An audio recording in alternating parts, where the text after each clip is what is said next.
ظلمت کو ضیا سر سر کو صبا بندے کو خدا کیا لکھنا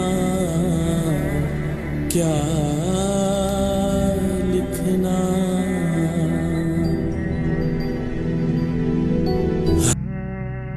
میں یہ پوچھنا چاہتی ہوں کہ بھائی آپ دانش مند ہیں، آپ یہ بتا دیں حجاب کا ذکر یعنی چہرے سر کو ڈھکنے کا ذکر آپ کے اسلام میں قرآن میں ہے؟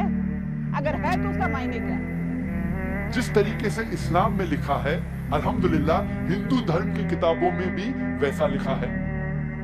رگ وید کتاب نمبر 8 پاٹ نمبر 33 منترا نمبر 19 میں لکھا ہے اے عورت برہما نے تجھے عورت بنایا ہے اسی لیے نظر کو نیچی کرو اور جو آپ کے کپڑے جسم کو چھپا رہا ہے وہ جسم کا حصہ مت دکھاؤ. رگ وید میں لکھا ہے کتاب نمبر 10 پاٹ نمبر 85 منترا نمبر 30 میں آدمی عورت کے کپڑے نہیں پہننا چاہیے.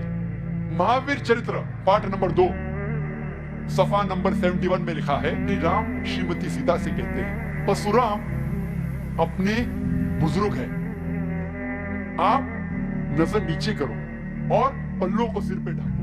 میں خراج پیش کرنا چاہتا تھا یہاں ہماری ہمسائیگی کے اندر اس خاتون کو جس نے اللہ اکبر کا نعرہ لگا کر کے بتلایا کہ یہ امت ابھی بھانج نہیں ہوئی. اس حجاب اور برقعے کا فرق سمجھ لیجیے. حجاب کا مطلب ہے صرف یہاں سے اتنے حصے کو ڈھک لینا، برقعے کا مطلب ہے پورے جسم کو ڈھکنا. واجب ہے یا نہیں؟ یہ فرق ہے. اور شریعت میں پردہ جو ہے پورے جسم کا ہے. چہرے پر واجب ہے یا نہیں؟ سن لیجیے آپ بیچ میں چہرے پر واجب ہے یا نہیں؟ ایک سوال کا جواب آپ کو پتہ چہرے پر واجب ہے. سیکھنا چاہتی ہوں واجب ہے. چہرے پر واجب ہے. دکھائیے ورڈ. صرف طواف کرتے ہوئے صرف طواف کرتے دکھائیے جنتا کو کہاں لکھا ہے اللہ نے قرآن میں کہ واجب ہے. دکھائیے جنتا ثبوت مانگ رہی ہے. دکھائیے. یہ پردہ ہے جو آپ کر رہی ہو، بے پردہ ہو کر کھڑی ہو. آپ کو کیا بکواس کر رہی ہو؟ اللہ کے محبوب نے فرمایا ہر دین کی کوئی الگ شناخت ہوتی ہے، الگ پہچان ہوتی ہے، ہر دین کا ایک الگ نشان ہوتا ہے. تو اسلام کی وہ خاص چیز، وہ خاص نشان، خاص پہچان پردہ ہے، حیا ہے. اور اگر حیا چلا جائے تو پھر دین بھی چلا جاتا ہے. یہ اچانک کالے برقعے جہاں دیکھیے یہ کیسے کہاں سے آ رہے ہیں؟ میں نے تو نہیں دیکھا اپنی دادی اپنی نانی کو یہ پہنتے ہوئے. روپیکا لیاقت بول رہی کالے برقعے میری دادی نانی کو تو میں کبھی نہیں دیکھی پہنتے ہوئے. ارے بھائی تیری دادی نانی اگر قرآن حدیث پہ عمل نہیں کر کے جہنم میں جانا طے کر لیے تو ہم کیا کریں گے اس کے واسطے؟ ہمارے واسطے تیری دادی نانی مثال نہیں ہے. ہمارے لیے حکم ہے قرآن کا، حدیث کا، ایک رب اللہ کا، آخری پیغمبر محمد صلی اللہ علیہ وسلم کا. کبھی کہا کہ نظر کا پردہ ہے، کبھی کہا کہ پردہ تو انسان کے دل میں ہوتا ہے. تو مجھے بتاؤ آج کا شخص جو شہوتوں سے لتھڑا ہوا ہے، جہاں شہوات کی گندی ہوائیں چل رہی ہیں، اس ماحول کے اندر اگر کوئی یہ بات کہے تو کتنی عجیب ہے.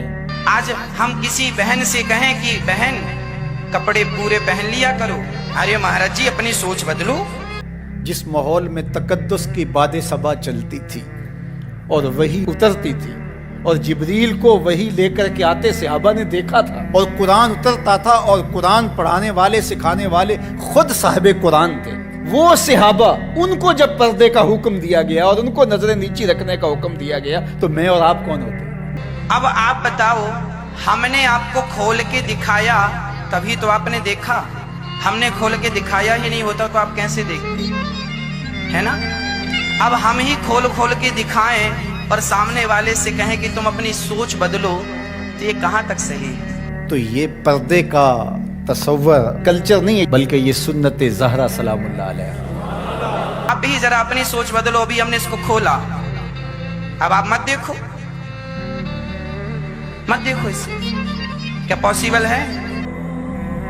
ساڑی یا سلوار قمیض یہ اچانک کالے برقعے جہاں دیکھیے یہ کیسے کہاں سے آ رہے ہیں؟ اللہ تعالیٰ فرماتے ہیں سورہ نور میں سورہ نمبر 24 آیت نمبر 30 میں، اے مومن مرد جب بھی آپ کوئی عورت کو دیکھتے ہیں اور کوئی غلط خیالات آپ کے ذہن میں آتے ہیں فوراً نظر نیچے کرو.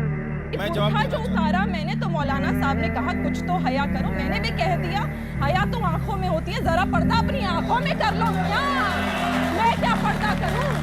وَقُلْ لِلْمُؤْمِنَاتِ يَغْضُضْنَ مِنْ أَبْصَارِهِنَّ، اسی طرح مومن عورتوں سے بھی کہہ دیجئے وہ بھی اپنی نگاہیں نیچی رکھا کریں، وَيَحْفَظْنَ فُرُوجَهُنَّ، اور وہ بھی اپنے سطر کو پوری طریقے سے محفوظ رکھیں۔ میرے نزدیک چہرے کا پردہ اسلام کے اندر لازم ہے، اور اس چہرے کے پردے سے مستثنا ہیں یہ لوگ۔